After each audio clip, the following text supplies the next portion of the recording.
Mummy जी, चाय ले लीजिए। अरे कलमुही, तेरे हाथों से तो चाय पीते हुए भी डर लगता है, कहीं इससे तेरा रंग मुझ पर ना चढ़ जाए। अगर इन्हें इतनी ही शर्म होती तो मेरे इतने हैंडसम भाई को इस तरह फंसाती नहीं। बानी और शिवम की लव मैरिज हुई है। बानी के ससुराल में उसकी ननद और सास हैं, जिन्हें अपने गोरे रंग पर बहुत गुरूर होता है, जिस वजह से वो बानी को सिर्फ उसके सांवले रंग की वजह से नापसंद करती है और हमेशा उसे ताने सुनाती रहती हैं। बानी उनकी सभी जली कटी बातें सुनकर चुपचाप वहां से चली जाती है। तुम माँ और छोटी को कुछ बोलती क्यों नहीं? मम्मी जी बड़ी हैं, हर छुटकी ना समझ, इस तरह उन्हें उल्टा जवाब देना सही नहीं। मेरी जिम्मेदारी उनकी सेवा करना है, जो मैं पूरे दिल से हमेशा करती रहूंगी। ऐसा बोलकर बानी रसोई में जाकर रात के खाने की तैयारी करने लगती है।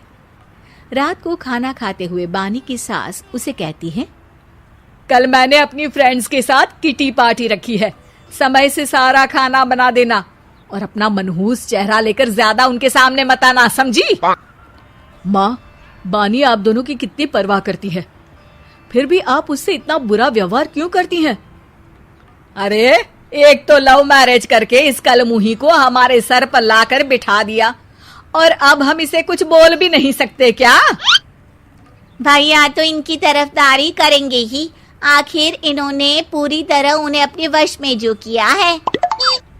जिसे जो करना है करे, बस कल मेरा सारा काम समय पर हो जाना चाहिए। इस पर सब खाना खाकर सोने चले जाते हैं और अगले दिन बानी जल्दी उठकर सास की किटी पार्टी के लिए तैयारियां शुरू कर देती है, जिस पर पार्टी शुरू होने के बाद सास की सहेलियां कहती हैं, अरे वाह री, तेरी बहू ने तो बड़े स्वादिष्ट समोसे बनाए हैं। हाँ भाई, रंग कैसा भी हो, खाना बनाने में बिल्कुल अन्नपूर्णा है। अरे इसकी भी क्या बात करनी, मेरी बेटी से मिलो, इसकी सुंदरता के आगे तो उर्वशी रंभा भी फेल है। उर्वशी रंभा को तो फेल कर देगी, पर क्या अन्नपूर्णा बन पाएगी? अरे इसे काम करने की क्या जरूरत, उसके लिए बानी है तो, और मैं तो इसकी शादी भी किसी नौकर चाकर वाले घर में ही करूंगी। बानी वापस रसोई में चली जाती है और किटी पार्टी चलती रहती है। उसी रात को बानी की सास गुस्से में चिल्लाते हुए अपने कमरे से बाहर निकल कर आती है। हाय रे, चोरी हो गई मेरे पैसे, पक्का पक्का इस कलमुही की वजह से हुआ है ये सब। अरे क्या हुआ माँ, कौन सा आसमान टूट गया? अरे आसमान तो उसी दिन टूट गया था जब तू इस कलमुही से शादी करके इसे घर में ले आया था। खुद तो आई ही, अपने साथ साथ मनहूसियत का काला साया भी मेरे घर ले आई।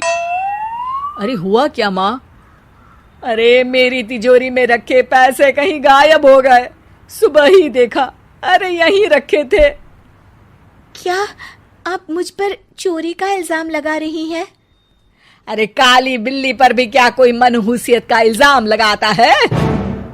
ऐसा बोलकर बानी की सास वहां से चली जाती है, जिसके बाद शिवम और बानी बात करने लगते हैं।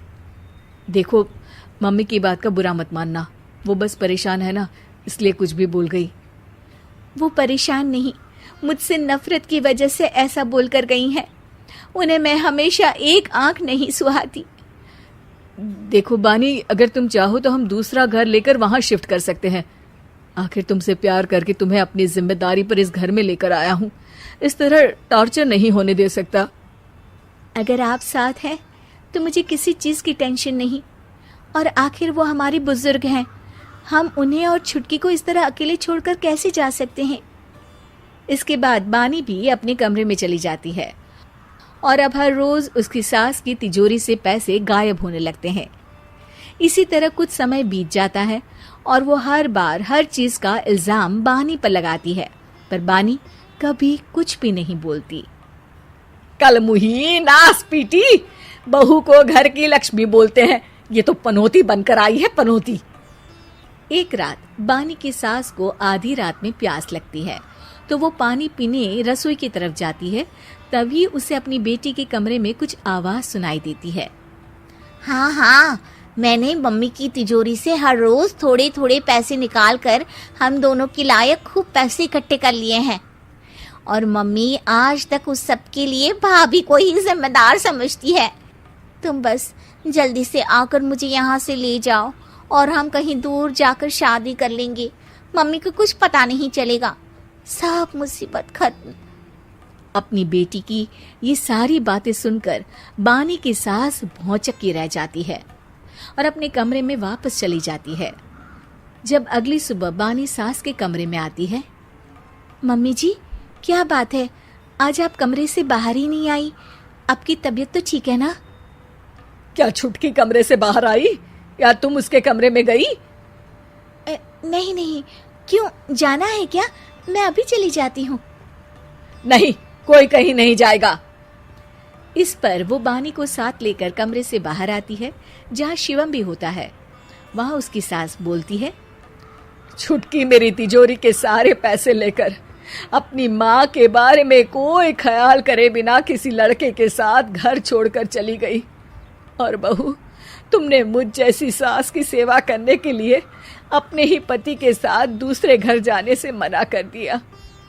मैंने हमेशा तुम्हारा रंग देखा अच्छा ही नहीं, जो मेरी सबसे बड़ी गलती है।